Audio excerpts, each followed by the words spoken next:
Good morning children. Standard 7th History Unit 4 Delhi Sultanate. The Delhi Sultanate.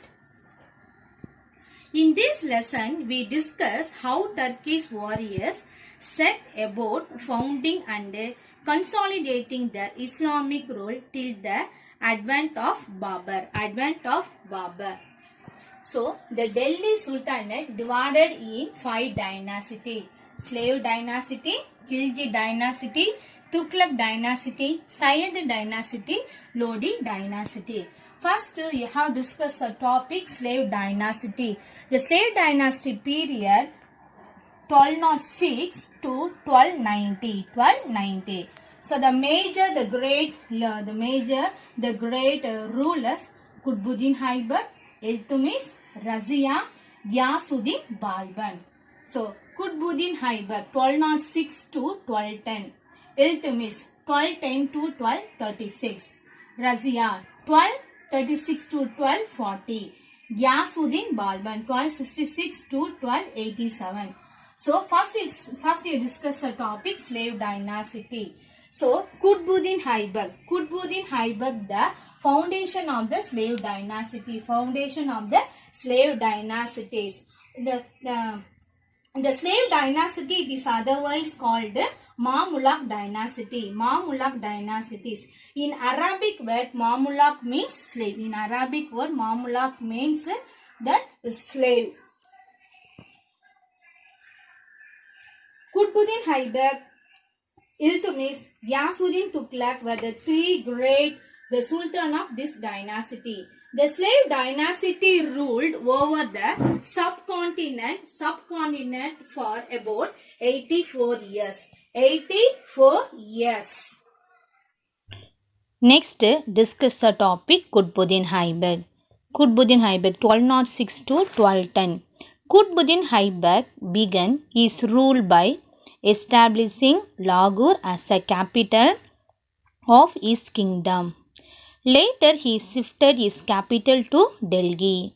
He was active although his rule in Delhi, conquering new territories and suppressing rebellions.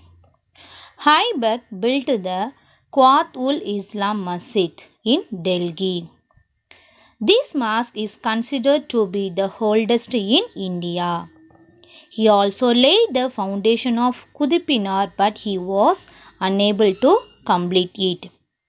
It was later finished by his son-in-law and his successor Iltutmish. Aibak died of injuries received during an accidental fall from a horse while playing polo in 1210. Next, Iltutmish 1210 to 1236. Aibak's son, the Aram Shah, proved incompetent and so the Turkish noble chose Iltutmish, the son-in-law of Aibak, as the Sultan, who served as a military commander of Aibak. Iltutmish firmly established his control over the territories by suppressing rebellion. It was during his reign that the threat of Mughals under Genghis Khan loomed large over the frontier of India. In order to counter the possible attack of Mughals, Iltutmish organized Turkish nobility into a select group of 40 nobles known as the Sahalgani or the 40. Iltutmish granted Igda means land, to members of his army.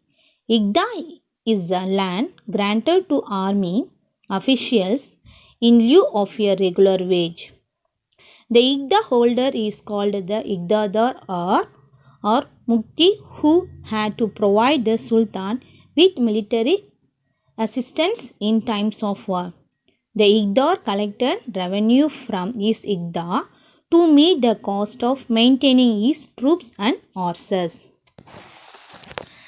Iltutmish completed the construction of the Qutub Minar started by Aibak. Iltutmish died April 1236 after ruling for 26 years. Next, Razia, 1236 to 1240. As the most capable son of Iltutmish, the Ruknuddin Firuz was dead.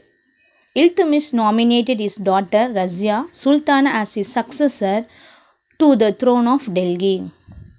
Razia was able and brave fighter, but she had a tough time with Turkish nobles as a favor non-Turkish nobles.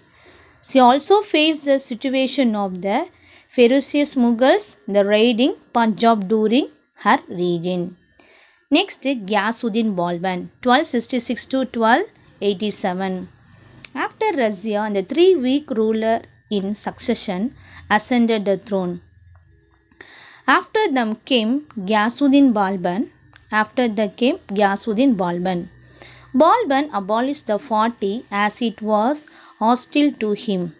He established a department of spies to gather intelligence about the conspirator and the troublemakers against his rule. He was ruthless in dealing with enemies, the likes Meos of Mewat. Balban built the fort to guard his empire against the Mughal attack.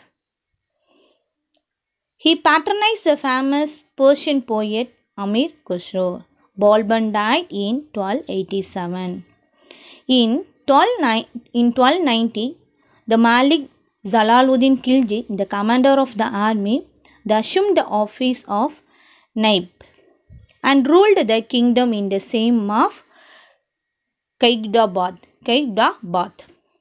Alauddin then firmly ascended the throne.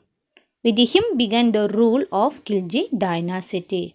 So next discuss the topic Khilji dynasty. So another dynasty 1290 to 1320. Jalaluddin Khilji 1290 to 1296. There were many military campaigns during the reign of Jalaluddin, but they were mostly organized and led by his nephew Alauddin, the governor of Kara. The one significant military expedition was against the Deccan kingdom, Devagiri.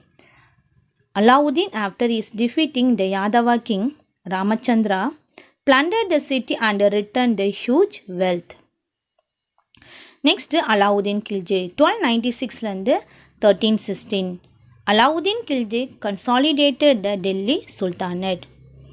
With his northern frontier secure, he sent his chief lieutenant Malik Kafur into the southern parts, who took even the distant Madurai in 1310. Alauddin's the political and administrative reforms were the impressive as his military conquest. Alauddin established a system of forced the procurement of food grains for Delhi and other garrison centers. The procurement prices were fixed and grain collected as tax was the store in the state granaries. In order to ensure the enforcement of his new regulation, he employed spies who were responsible to report to his directly. Alauddin died in 1316. The failure of his successor to retain power led to the seizure of power by Ghiyasuddin Tughlaq, who founded the Tughlaq dynasty. So let us recall the point. What are we learning? There are in Delhi the 5 dynasties. The first you have studied 2 dynasties, slave dynasty, another one Khilji dynasty. Thank you.